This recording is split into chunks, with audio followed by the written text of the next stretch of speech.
Welcome to Winning at Wealth. I'm your host, John Burdett, and I always look forward to spending this time with you. I've had a great opportunity by working as a financial advisor to get to know financially successful people and learn about how they achieve their success. The answer to this is rarely from a lucky strike or a one-hit wonder investment idea. Their secret isn't very exciting, but it's powerful nonetheless. It usually comes down to one word: consistency. Consistency is so important that you'll find it as step 5 in the Winning at Wealth program. Today, I'd like to dive in and outline what consistency looks like and share ideas to help put consistency in your financial life. I'm sure you've probably heard the saying that something is a marathon and not a sprint. This is especially true when discussing financial success. It rarely happens overnight. There are a few reasons that this is the case. The first reason is simply due to the math and the power compound interest exerts over long periods of time. The longer your time horizon, the greater impact this will have on your finances. You are the second reason consistency is so important. It comes down to the fact that you are very much in control of your outcome. Your actions and your decisions are largely responsible for your success or failure. The influence of the market, the news cycle, which politicians are in charge, pales in comparison to the long-term impact of your own wise financial decisions. Approaching your finances in a hot or cold fashion will slow your progress versus staying focused and disciplined to the goals you've set for yourself. The vast majority of the successful people that I'm privileged to work with understand this and have built habits that continue regardless of the noise of everyday life. I think that these two factors reward consistency and are worth exploring. One of the best ways to ensure consistency with your finances is to have a budget. And I don't mean simply having a good idea of where you're spending your money, but actually taking the time and writing down your monthly budget and compare it to your true expenses. Financial success happens on purpose, and the budget gives you the proper structure to live within your means and create the savings and investment money needed to create the wealth and the financial freedom you seek. It's very difficult to understand exactly where your money is slipping away to if you do not have a written budget. Your budget should allow you to feel more confident in your financial path. When you're spending money on something that you enjoy, but that others may see as frivolous, there's nothing wrong with that, as it was properly accounted for within the budget that creates savings and investment. It's your money, and it's no one else's business how you decide to spend your money. We are very fortunate these days to have access to systematic ways to accumulate investments. The most common way to do this is through your employer's 401k retirement plan. Once you've set this up, you no longer have to think about sending a check in regularly to fund your investment plan. It happens automatically, and it happens before you have the ability to spend these funds on other purposes. Many employers also offer a match of your investment to assist you in achieving a comfortable retirement. If you're not participating to get the full match, you're in essence passing up free money. Why would you possibly turn down free money? Automatic investments are not only found in your employer retirement plan. Many other savings and investment vehicles also offer these hands-off contribution opportunities. Roth IRAs or traditional IRAs can usually be funded with an EFT out of your checking account. You can usually pick the date of these drafts to coincide with the date you receive your paychecks.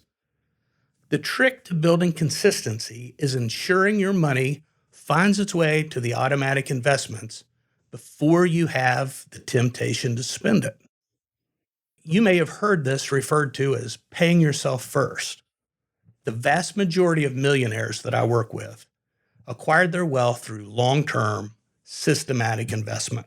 Another investment trait that builds consistency is to be an investor and not a trader. An investor takes the long view and understands that occasionally there will be volatility along the way. A trader will try to time the market and shave off small returns with frequent transactions. This is a very tempting game to play, but one that often ends in disappointment. All investors would like to get a healthy return like the market can provide. An investor understands that the long-term average of the S&P 500 does not include just the up years, but also averages in the negative years as well. An investor accepts this and only focuses on what they can control. Contributions into your investments are the main ingredient that you fully control. By keeping consistent contributions going into the market, an investor will achieve returns similar to the long-term market average. A trader can only hope to outguess the daily gyrations of the market.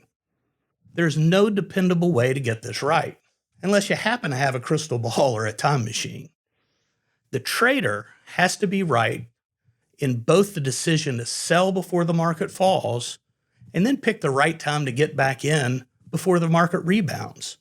That's nearly an impossible task, and I've never seen someone successfully do this in the 20 plus years I've been a financial advisor. Now, my Instagram feed is full of people posing with fancy cars and boats, claiming they've all figured it out. But I'm just going to call that BS, and we're going to leave it at that. Consistency, by definition, is a long-term endeavor. You would not use the word consistency, for instance, as a term for a baseball hitter that had a hot week at the plate. That term is reserved for the elite players that have performed over the decades.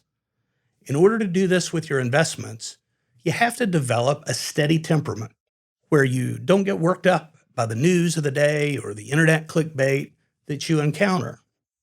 Most successful long-term investors are not watching their accounts fluctuate on a daily basis. What could possibly be productive in doing this? It can only either ramp up your anxieties or give you an emotional high that, no matter the case, is counterproductive to your long-term success. Now, one of the things I really enjoy is listening to music and collecting vinyl records. I'm always amazed that a 3-minute song can convey a complete story, conjure up an emotion, or offer a fresh perspective on something. The past month before recording this episode, the stock market's been a little rocky and the interest rates have risen across the board, creating lots of anxieties. This reminds me of a song recorded back in 1982. It's called "A Country Boy Can Survive" by Hank Williams Jr. The line in the song goes, "The interest is up and the stock market's down, and you only get mugged if you go downtown." Now, sorry, I'm only going to try to sing that when drinking bourbon. Those lyrics clearly could have been written in the past year. It's funny to think that many of the things that concern us are issues that continue to ebb and flow over time. The one thing that is different is that the Dow Jones Industrial Average in 1982 stood at 875 points. Today, the Dow is around 34,000. When you think about this, it becomes very clear that blocking out much of the news worries and focusing on being consistent in your decision-making is the key to financial success. All of the things that you envision for your future are possible, but simply wishing for it does not make it happen. I've designed the 5 steps to winning at wealth to give you the structure needed to achieve financial success. Each step is important, and they need to be carried out in the proper order. I would encourage you to visit my website, winningatwealth.com, to learn more.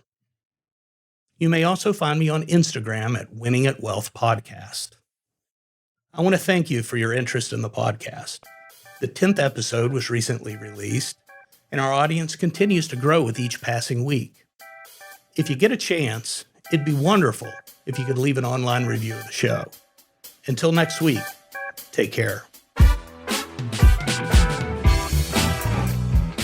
Thanks for listening to the Winning at Wealth podcast today. I'm John Burdett, your host, and I'd like to introduce you to the Winning at Wealth system. You can join the many others that have made the decision to take control of their financial life. You'll find resources and the support you need to write your own Winning at Wealth story. The Winning at Wealth system includes resources to answer questions on budgeting, debt management, savings, investments, insurance, real estate, and much more. You'll discover how money really works so you can have the proper perspective to make great financial decisions. The Winning at Wealth system also includes access to a private community and a monthly group Zoom with me. Take your Winning at Wealth step today for only $297 for the system and 3-month access to the private community. Join at winningatwealth.com. Meanwhile, you can find me at Winning at Wealth Podcast on Instagram, and I'll be back to chat here next week. The preceding program is sponsored by Fourth Avenue Financial, which is solely responsible for its content. Securities offered through J.W. Cole Financial Member, FINRA, SIPC. Investment advice offered through J.W. Cole Advisors. Fourth Avenue Financial, J.W. Cole Financial, and J.W. Cole Advisors are unaffiliated entities. The opinions expressed by John K. Burdett II should not be construed as specific investment, legal, or tax advice. All economic and performance information is historical and not indicative of future results. Investing may involve the risk of loss of principal. Any tax advice on this show is not intended to be used by any person for the purpose of avoiding U.S. federal or state tax penalties that may be imposed on such person, and each listener should seek advice from their tax advisor or legal counsel on topics that arise from the show. John K. Burdett II is not providing legal or tax advice. Nothing should be construed as a solicitation of an offer to buy securities.